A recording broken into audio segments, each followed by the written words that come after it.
Wakinnyonyi ne Wanjovu, The Bird and the Elephant by Tales from Uganda.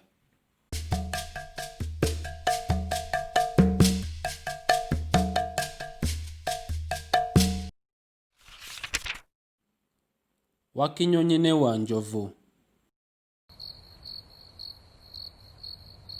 Awo olwatuuka. Edda ennyo mu bugwanjuba waaliyo Wakinnyonyi ne Wanjovu.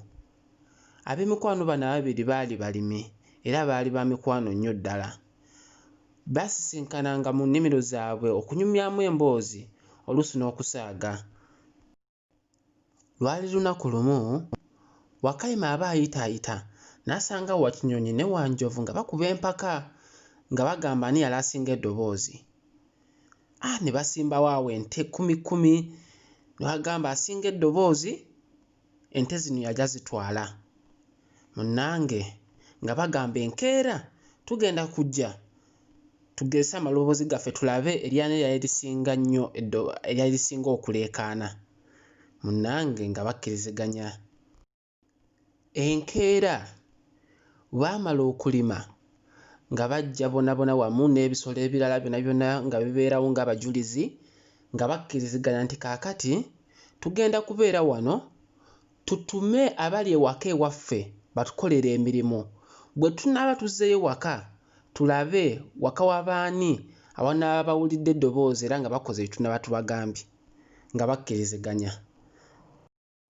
Wanjovu kyataamanya nti Wakinnyonyi bwe yaddayo ewaka yali abuulidde ebinyonyi binne n'abiteeka ku kkubo bitambuze eddoboozi. Kaakati munnange nga bagamba Wanjovu nti kaakati gwagenda okusooka kuba gwalina eddoboozi eddene. Wanjovu ng'ateekako omulere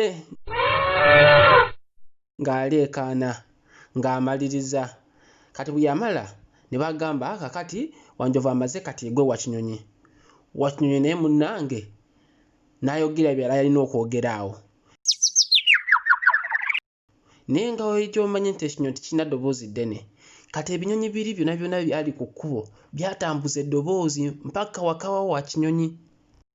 Ekiseera bwe kyali kituuse eky'okuddayo ewaka, baasooka ne bagenda mu maka ga Wanjovu. Bagenda okutuuka nga buli omu akola bibye, teri amanyi kigenda mu maaso, abalala basennya nku, abalala baagenze mugga, kwegamba nga buli kimu kiri awo.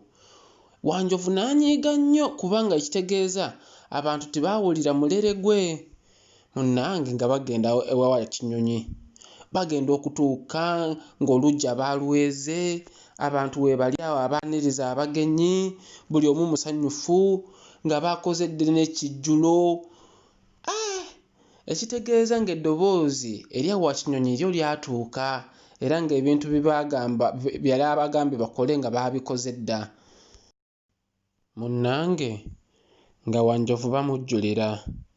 Era enkeera Wanjovu n'aleetera Wakinnyonyi ente ze 10 ze baali balagaanye. Nange awo we nalabira. Olugero luno lutuwa ekyokuyiga nti tonyuumanga muntu ku lwa ndabika ye.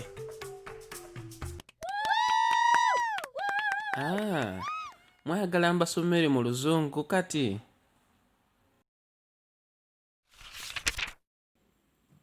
The Bird and the Elephant. Awo olwatuuka. Once upon a time, many years ago, when I was just a little boy, my father told me a story about an elephant and a bird. Listen close, for you need to catch the moral. A long time ago, in a village in northern Uganda, lived an elephant and a bird. As it was a season of planting, they would meet at dawn to start working on their gardens before it got too hot in the day. In order to pass time, the elephant and the bird used to talk and play games or tell jokes sometimes. One day, the elephant and the bird got into a dispute as to who had the biggest voice. They took the matter to the other villagers who were also tending their gardens. In front of the comrades, the bird and elephant set a wager. The elephant, believing that he had the biggest voice, sneered at the bird. As our homes are 2 hours away from our gardens, tomorrow when we meet, we shall shout out our friends to prepare our dinner for us in our homes. This will show us once and for all who has the biggest, loudest voice. The bird liked the sound of this challenge, and he said to the elephant, "As you are so confident that I will lose, let me make this bet more interesting. Whoever wins will be given 10 cows from the loser." The elephant and the bird agreed to the rules in front of their comrades before leaving to their gardens for the day. The bird was very cunning and started making arrangements for the following day. He placed his bird friends in hearing distances for each other in line back to his house. At dawn the next morning, the elephant and bird met at their gardens. The elephant was allowed to go first. He lifted his trunk up to the sky and trumpeted loudly. Next was the bird. He lifted his beak up to the sky and chirped as loud as he could. They spent the rest of their time tending to their gardens before it was time to go home. When it was time to go back home, they agreed to first go to the elephant's house. As they entered the compound, they saw not a soul was around.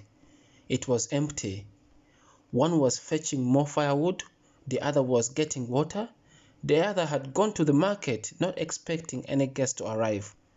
The elephant was so angry. Next, they went to the bird's house. As they approached his compound, it was clear the courtyard had been swept. The pathways cleaned, mats laid, and feast had been laid ready. Even all of the bird's friends were lined up ready to greet the visitors. "My friend, do not be upset," the bird said. "Now you have learned not to underestimate anyone. Come and drink and eat with us and forget your losses."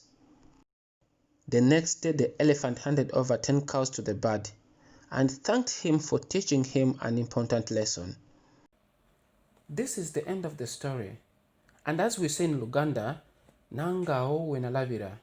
And for me, that is what I saw all those years ago. The moral of this story is that you should not underestimate the small. You never know what they are capable of achieving. Let's go to bed now. Sulabulunji. Good night. See you next time for another bedtime story with Taata Musa.